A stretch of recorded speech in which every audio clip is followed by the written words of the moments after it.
What God has done will show you who he is, and it will change who you are. Let me say that again.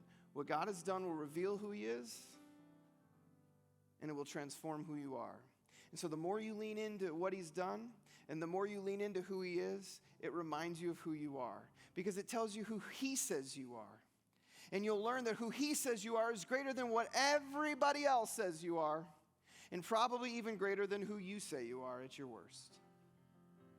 It's to remind you of who he said you are.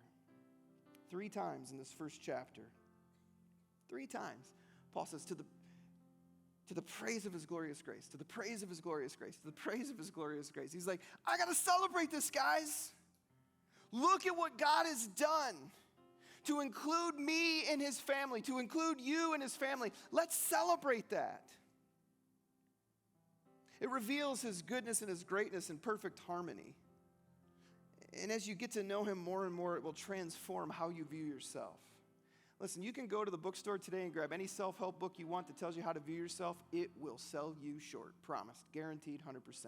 You do this, it will transform you from the inside out, because you're listening to the person that created you and knows you best, who made you in his image and likeness and wants to have a relationship with you. And so at the end of this chapter, Paul says, I want to pray for you. I keep asking that the God of our Lord Jesus Christ, the glorious Father, may give you the spirit of wisdom and revelation. Why?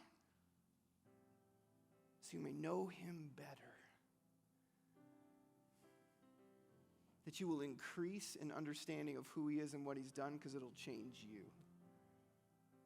This has been my prayer for my life this summer, and I've been praying it for you for the last 10 weeks. God, may our church know you better.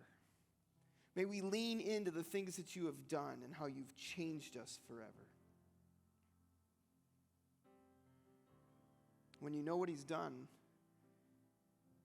it changes how you live, because you remember who you are.